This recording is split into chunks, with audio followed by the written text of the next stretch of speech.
ky atentati i tretë, gjithsesi duhet thënë se ka gjithsesi nga ana e sigurisë në Amerikë ka të ashtu quajtur celula qeliza të fjetura të terrorizmit, të cilat kanë akter apo njerëz të cilët janë shku prej Iranit në Amerikë kohë pas kohë, dhe të tjerë të cilët edhe kanë lindë aty, po kanë të thotë prej ardhe prej Iranit, qëndrojnë do të thotë në vendet e tyre të punës dhe jetojnë jetën e tyre normale dhe presin do të thotë aktivizimin e tyre në momentet e duhura. Shumë prej tyre tani edhe janë të thotë në kërkim të FBI, të cilët edhe po ashtu prej tyre ka njerëz të cilët kanë shërbyer edhe në ushtrinë amerikane. Për emrat e tyre konkret edhe fotografiat e tyre, kurdo që ju të keni interesin, zoti Balla, unë do t'ja ofroj me emra dhe mbiemra të cilat janë në kërkim nga Shtetet e Bashkuara të Amerikës, të thotë persona nga Irani. Sidoqoftë, tani kemi këtë atentatin e tretë të cilën ne sot këtu po flasim, dhe çka kemi parë në media është se disa kanë thënë se ka përjardhje, do thotë është izraelit, dhe disa të tjera tani thonë që është spekulim se nuk është personi që ka shërbyer në IDF të Izraelit. Gjithashtu sa mujta me pa është se kryeministri i Izraelit do thotë ka qenë kundër këtij akti dhe ka dënuar këtë akt. Tani ku se qëndron e vërteta do ta shohim në vazhdimsi. Po çka kemi thënë ne paraprakisht do thotë në intervistat tona është se unë i kam dhënë pikpyetjen marrëdhënies Izrael dhe Amerikë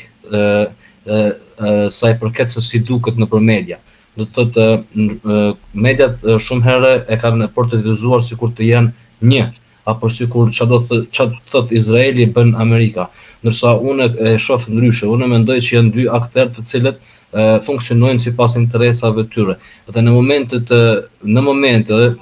do thotë edhe në ngjarje kanë kompeticion edhe në mesvete. Tani kompeticioni në mes tyre ka arritur do thotë dukshëm lart, i cili ndjehet në Amerikë dhe vetë do thotë amerikanët vrejnë këtë dhe nuk janë pro kësaj. Pra, po thoni që ka një përplasje, një thyrje mes Izraelit dhe Amerikës. Tani kjo nuk mund të me që nuk ka diçka të publikuar me tillë, unë konsideroj se ka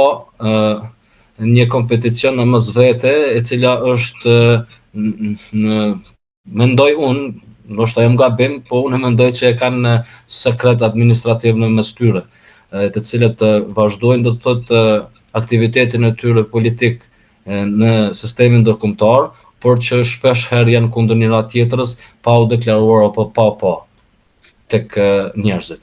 Po, ky atentat Trumpi tha që prita i qetë, nuk është se kisha por puna është, mendoni që do ndikoj në ecurinë e konfliktit në lindjen e mesme? Tani ky varësisht se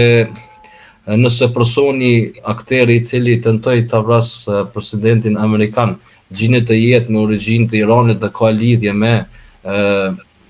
do thotë me shtetin e Iranit, pastaj mendoj që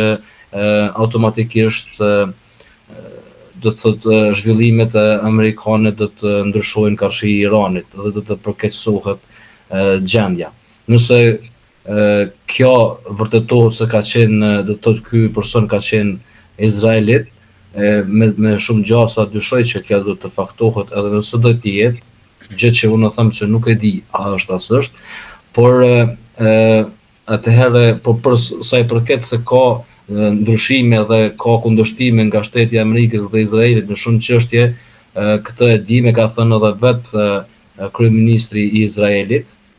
i cili në një moment kur gazetarët e pyesin se çfarë lexon, tregon se si do thotë e tregon historinë e judëve gjatë perandorisë romake dhe e pyesin çfarë interesi ka kjo,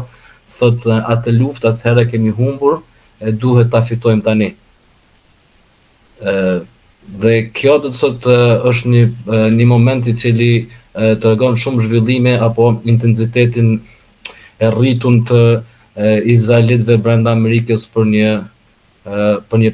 fuqi politike më të madhe. Pra që të ndalojnë tërheqjen e Shtetet Bashkuara nga lufta me Iranin. Do të thotë, unë mendoj që Izraeli e ka për qëllim, mendoj që ta shfrytëzojë Amerikën maksimalisht dhe pastaj pasi Amerika të dështoj të merr fuqinë e Amerikës duke marrë resursat, do thotë, duke pushtuar resursat që është për shembull në lindjet mesme, që të dyat janë në kompeticion në mesvete, edhe me shtetet e tjera që kush do t'i kontrolloj resursat